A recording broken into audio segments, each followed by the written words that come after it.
தசரதன், அயோத்தியா காண்டத்துக்கு பரதன், ஆரண்ய காண்டத்தில் மட்டும்தான் ராமன் காவிய நாயகன் கதாநாயகனா இருக்கிறான்.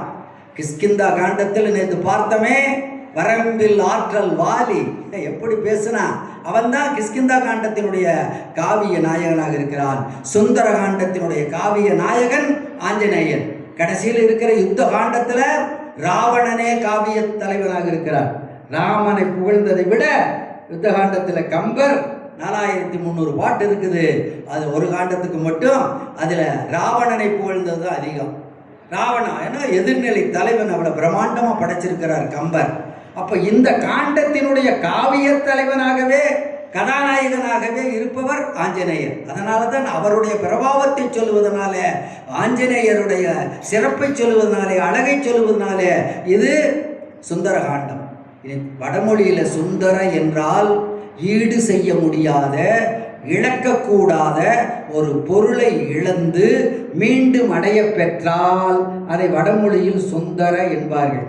சீதை ஈடு செய்ய முடியாத, இழக்கக்கூடாத பொருள், அதை இழந்து மீண்டும் பெற்றதனால இதற்கு சுந்தரகாண்டம் என்று பெயர். இன்னும் சுந்தரகாண்டத்து பெயர் விளக்கத்தை சொல்லணும்னா இன்னும் 1 மணி நேரம் பேசலாம். இன்னும் தத்துவ பொருள் எல்லாம் இருக்குது சுந்தரகாண்டத்துக்கு. நம்ம தத்துவத்துக்கே போக வேண்டாம். இன்னும் தத்துவம் பேசினா பல பேர் போயிடுவாங்க. இன்னும் தத்துவம் என்பது புரியாதது. தத்துவம்னா எல்லாருக்கும் புரியாது. இன்னும் சில பேர் மகா தத்துவமாக பேசுவார்கள். தத்துவம்னா கேட்டவங்களுக்கு புரியாது. மகா தத்துவம்னா பேசுறவங்களுக்கே புரியாம பேசுனா அது மகா தத்துவம். எனவே இந்த தத்துவ பொருளுக்கெல்லாம் நம்ம போகவும் வேண்டாம், போகிறதுக்கு இப்போது நேரம் இல்லை. 2 சுருக்கமான பொருள். ஆஞ்சநேயருடைய அற்புதமான செயல்களின் அழகு சுந்தரகாண்டம். அதே மாதிரி இழக்கக்கூடாத பொருளை இழந்து மீண்டும் பெற்றது சுந்தரகாண்டம்.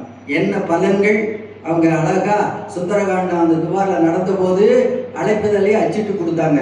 சுந்தரகாண்டத்தை படித்தால், கேட்டால், பாராயணம் செய்தால் என்னென்ன நன்மைகள்னு நான் சுருக்கமாக சொல்லிடுறேன், நேரமாக இல்லை.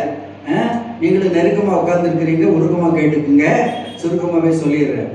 இழந்த பொருளை அடைவது சுந்தரகாண்டம் என்றால், நாம் வாழ்க்கையிலே எதை எதை இழந்திருக்கிறோமோ, ஒவ்வொருத்தருக்கும் ஒரு இழப்பு இருக்கும். அவர்களுக்கு அம்மாவுக்கு இப்போ கொஞ்சம் உடல் வலி, அது ஒரு இழப்பு, ஆரோக்கியத்தின் இழப்பு. நந்தகுமார் என்ன கூட ரொம்ப கஷ்டப்பட்டு அவர் கொஞ்சம் சிகிச்சையில் இருக்கிறார். இருந்தாலும் இன்றைக்கு வரணுங்கிற ஆர்வத்தோடு அவர்கள் வந்திருக்கிறார்கள், சிறப்பு செய்ய வேண்டும் என்பதற்காக. ஒவ்வொருத்தருக்கு அதுவும் ஒரு இழப்பு தானே. ஆரோக்கிய இழப்பு, செல்வம் இழப்பு, சில பேர் கல்வி இழப்பு, என்னென்னமோ இழப்புகள் இருக்குது உங்களுக்கு. குழந்தை இழப்பு, என்னென்ன பட்டியலை சொல்ல வேண்டாம். என்னென்ன இழப்புகளை நாம் இதுவரை இழந்திருக்கிறோமோ அத்தனை இழப்புகளையும் நமக்கு மீட்டு தருவது சுந்தரகாண்டம். இனி வேற சொல்லவே வேண்டியதில்லை மணிக்கணக்கில். வாழ்க்கையில் நீங்கள் இழந்திருந்ததையெல்லாம் இன்று முதல் நீங்கள் சுந்தரகாண்டத்தை கேட்டால், படித்தால், பாராயணம் செய்தால் பெறலாம். அதுதான் சுந்தரகாண்டத்தினுடைய நன்மை. என்னென்ன நன்மைகள் உண்டோ இன்னும் சுருக்கமாக நான் சொன்னால், அபிராமி பட்டர் அபிராமியினுடைய அருளாலே என்னென்ன பெறலாங்கிறது ஒரு பாசுரத்தில் சொல்லுவார். தனம் தரும், கல்வி தரும், ஒரு நாளும் தளர்வரியா மனம் தரும், தெய்வ வடிவும் தரும், நெஞ்சில் வஞ்சமில்லா இனம் தரும், நல்லன எல்லாம் தரும். இன்னும் எத்தனை சொல்லிட்டு இருக்கிறது, சுருக்கமாக சொல்லிட்டார். என்னென்ன நல்லனவோ எல்லாம் தரும், நல்லன எல்லாம் தரும். யாருக்கு? நமக்கா? அன்பர் என்பவர்க்கே, அன்புடையவர்களுக்கு, பராசக்தி இடத்திலே, அம்பிகை இடத்திலே அன்புடையவர்களுக்கு நல்லன எல்லாம் தரும் என்று சொன்னாரே, அது மாதிரி சுந்தரகாண்டம் எல்லாம் தரும். அப்படிப்பட்ட சுந்தரகாண்டத்தில் இப்போ மகேந்திர மலையின் மீது நிற்கின்ற அனுமன், இது 3 நாள் பேசுவது சுந்தரகாண்டம். இனி ஒரு 3/4 மணி நேரத்தில் முடிக்கணும். மகேந்திர மலையின் மீது நிற்கின்ற அனுமன் இப்போது ஜாம்பவான் புகழ்ந்ததனாலே தன் ஆற்றலை உணர்ந்து மலையிலிருந்து ஆகாயத்தில் தாவி இப்போ கடல் மேலே பறந்து சென்று கொண்டு இருக்கிறார். கடல் மேலே போகிறான். திடீர்னு பார்த்தா கடல் நடுவிலிருந்து ஒரு மலை மேலெழுந்து வந்து எது வரைக்கும் வானம் வரையும் வளர்ந்து ஆஞ்சநேயனுடைய பாதையை தடுக்குகிறது. சில நேரங்களில் விமானங்களுக்கு குறுக்க பெரிய பறவைகள் வந்து தடுக்கிறதுன்றெல்லாம் பத்திரிகையில் படிச்சிருப்பீங்க. மலை திடீர்னு கடல் நடுவில் மலை. வேற எங்காவது இருந்தால் மலை வர்றதுக்கு வாய்ப்பு, கடலில் மலை இருக்க முடியாது. ஆனால் இருந்தால் உள்ள மூழ்கி இருக்கலாம். இப்போ மேலெழுந்து வந்து வானம் வரைக்கும் வந்து பாதையை தடுக்கிறது மைனாகமலை. அந்த மைனாகமலை பேசுகிறது, ஆஞ்சநேயா நீ ரொம்ப களைச்சு போயிட்டேப்பா, பறந்து பறந்து இங்கே கடல் நடுவில் உட்கார முடியாது, சாப்பிட முடியாது, களைத்திருக்கிறாய், இளைத்திருக்கிறாய், கண்ணெல்லாம் சொருகி போகுது, தூக்கமின்றி பறந்து கொண்டு இருக்கிறாய். நான் அதற்காகத்தான் வந்தேன். நீ ஒன்று என்ன எதிரியாக நினைக்க வேண்டாம். ஏதோ நான் மரங்களோடு பல மரங்களோடு வந்திருக்கிறேன். நீ பழங்களை பறித்து சாப்பிட்டு என் மலை மேலே கொஞ்ச நேரம் உட்கார்ந்து ஓய்வெடுத்து கொண்டு மீண்டும் பற என்று சொன்னபோது ஆஞ்சநேயன் சொன்னான், மைனாகமே, நான் ராமபிரானுடைய கைங்கரியத்திற்காக வந்திருக்கிறேன். எனக்கு களைப்பும் இல்லை, இளைப்பும் இல்லை, ஓய்வும் இல்லை.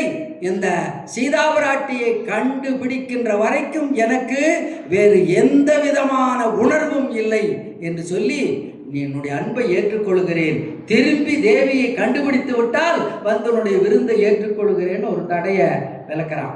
அடுத்து போனால் தேவர்களுக்கெல்லாம் சந்தேகம் வந்ததாம்.